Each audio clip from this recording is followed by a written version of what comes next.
Hello students, आप सब खुश होंगे, स्वस्थ होंगे, मैं समझता हूँ।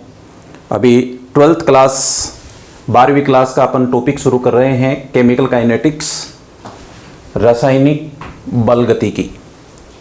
देखिए 12th क्लास के हिसाब से ये टॉपिक बहुत इंपॉर्टेंट है, साथ ही साथ कॉम्पिटिटिव एग्जाम में भी ये बहुत इंपॉर्टेंस रखता है। इसलिए अपन इस टॉपिक की जितनी भी बेसिक्स हैं उन सब की अच्छी प्रिपरेशन अपन करने वाले हैं। सब ध्यान से सुने। अपन ने केमिकल काइनेटिक्स का सबसे पहले मीनिंग निकाले। What is chemical kinetics? Chemical kinetics किसी भी प्रकार की रिएक्शन में, चाहे वो केमिकल रिएक्शन हो चाहे वो बायोकेमिकल रिएक्शन हो, उसमें काइनेटिक्स को शो करता है, गतिकी को शो करता है। मतलब एक रिएक्शन है, वो रिएक्शन कितने स्पीड से चल रही है, वो रिएक्शन कितने समय में कंप्लीट हो रही है, इसको एक्सप्लेन करने के लिए काइनेटिक्स होती है। The branch of science which is deals the study of rate of reaction and mechanism of reaction. Means दो नाम आ रहे हैं यहां पर। एक तो मैं नोट कर रहा हूं रेट ऑफ रिएक्शन, प्लस इसके अंदर दूसरा नाम आ रहा है mechanism of reaction, mechanism of reaction. इन दोनों नाम को कंबाइन एक साथ में अपन बोल सकते हैं केमिकल काइनेटिक्स। केमिकल काइनेटिक्स इन दो को डील करता है, अभिक्रिया के वेग और अभिक्रिया की क्रियाविधि। ये दो टॉपिक जो स्टूडेंट तैयार कर लेता है उसका ये पूरा लेसन तैयार हो जाएगा। इसलिए आज की इस क्लास में अपन सबसे पहले रेट ऑफ रिएक्शन तैयार करेंगे। ये मैंने हेडिंग बना दिया है, rate of reaction. Rate of reaction इसको हिंदी में बोलते हैं अभिक्रिया वेग। अभिक्रिया वेग में हम क्या क्या पढ़ेंगे, क्या टॉपिक तैयार करना है, ये सब अपन सीखने वाले हैं। देखो स्टूडेंट्स, कोई जरूरी नहीं है कि सारी बातें बुक से ही तैयार होती हैं, अपने खुद के आइडियोलॉजी भी बहुत ज्यादा काम करती है। मैं आपको एक एग्जाम्पल देता हूं।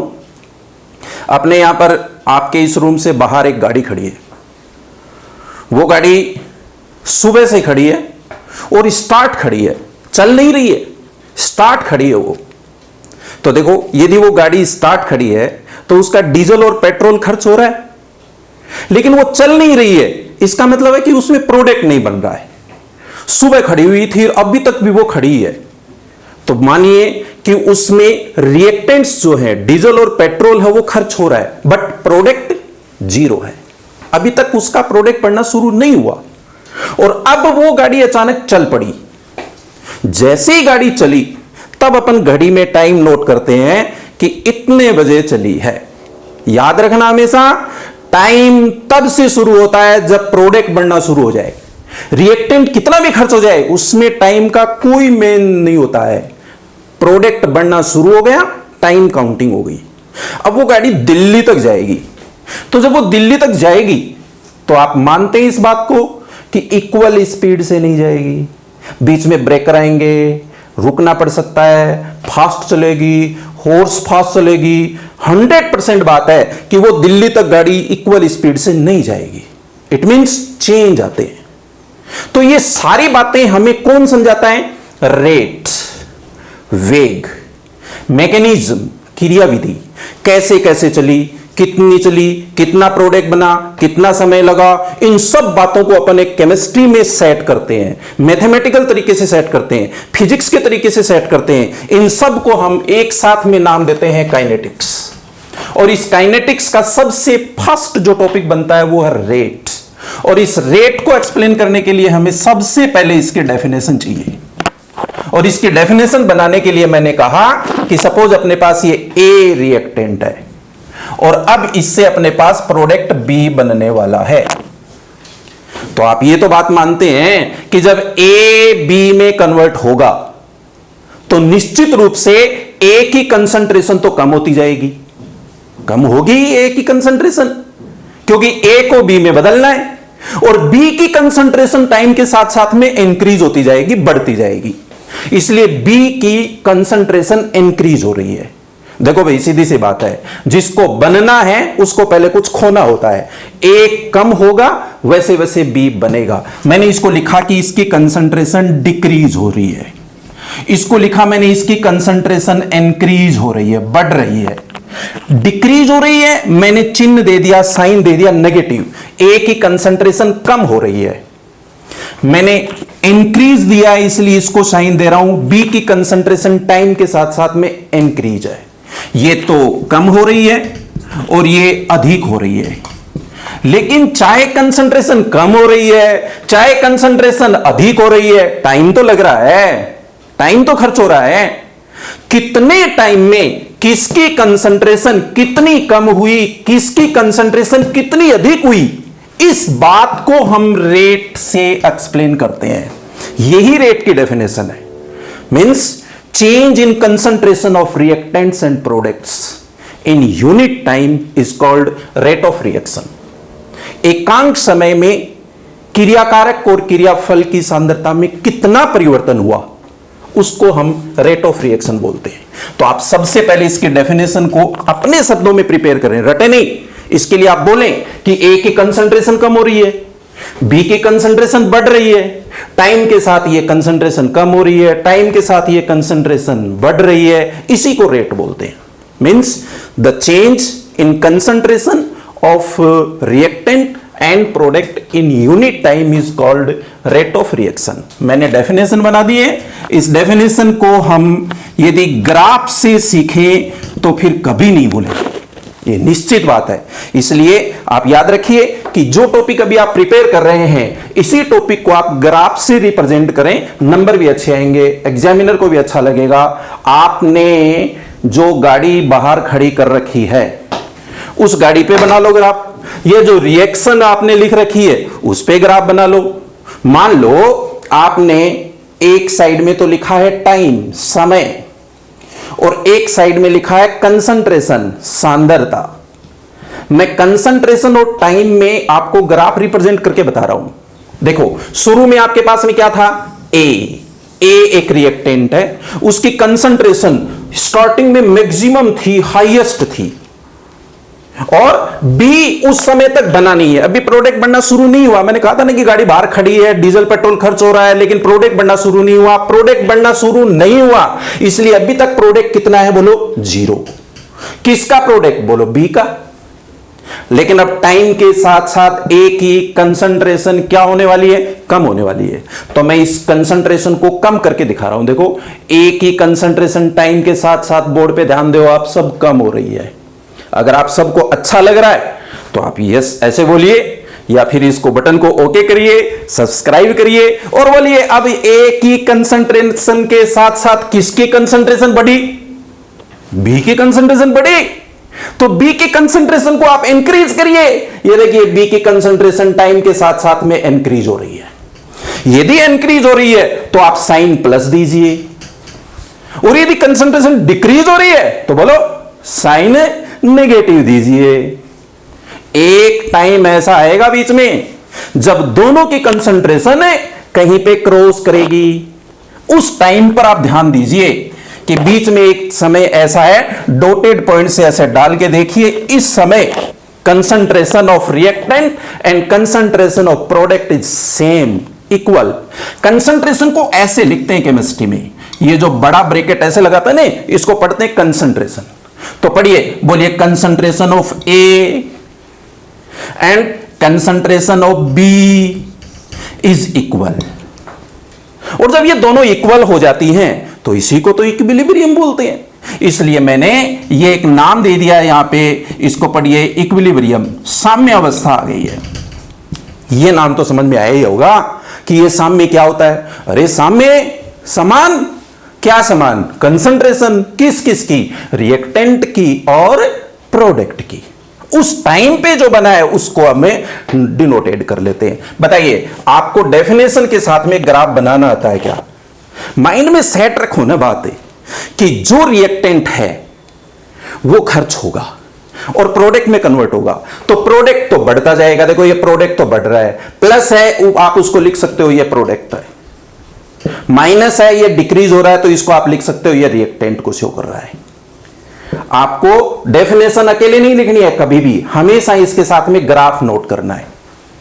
और यह बात याद रखिए, यदि डेफिनेशन और ग्राफ जो आपके समझ में आ गई तो फिर निश्चित रूप से आपको फॉर्मूला भी आने लग गया। हम इसका फॉर्मूला रिप्रेजेंट करते हैं। आपको रेट के लिए ऐसे फॉर्मूला बनाना है। रेट जब भी लिखनी हो, अभिक्रिया का वेग आपको जब भी लिखना हो, तब आप या तो माइनस चिन्ह लगाते हैं या प्लस चिन्ह लगाते हैं। मैं बोलता हूं दोनों लगा दिया करो, जिससे कभी गलती नहीं हो। आप इसके आगे प्लस और माइनस दोनों लगा दो, अगले को जरूरत है वो उठा लेगा। वो कहेगा प्लस किसके लिए, आप बोलना प्रोडक्ट के लिए, माइनस किसके लिए, आप बोलना रिएक्टेंट के लिए। और आप ऐसे सी लिखो, सी को बोलो कंसंट्रेशन, और इसके साथ में एक चिन्ह इस प्रकार का दे दो डेल्टा का, तो वो अपने आप पढ़ लेगा change in concentration upon time taken. कितने समय में किसकी कंसंट्रेशन कितनी चेंज हुई, इसी को रेट बोलते हैं। आप ये फॉर्मूला हमेशा याद रख लो। आपको रेट की डेफिनेशन, रेट के लिए ग्राफ और रेट के लिए फॉर्मूला, ये तीनों एक साथ में बोलेंगे। बोर्ड एग्जाम में 1 नंबर का क्वेश्चन आपका प्रिपेयर हो गया है। आपको केमिकल काइनेटिक्स की डेफिनेशन बताई मैंने सबसे पहले। इस लेसन का मतलब यही होता है, ये पढ़िए ये पढ़िए। जो केमिस्ट्री इन दोनों को डील करती है वही काइनेटिक्स है।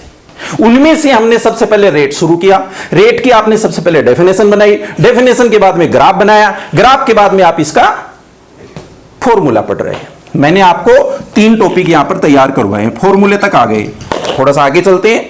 आपको रेट ऑफ रिएक्शन में डेफिनेशन, ग्राफ और फॉर्मूले से थोड़ा सा आगे लेकर के चलता हूं कि हम रेट को रिप्रेजेंट कैसे करते हैं, रेट को दर्शाते कैसे हैं। किसी भी रिएक्शन के लिए रेट को रिप्रेजेंट कैसे किया जाता है, तो मैंने लिखा है representation of rate of reaction, अभिक्रिया को प्रदर्शित करना।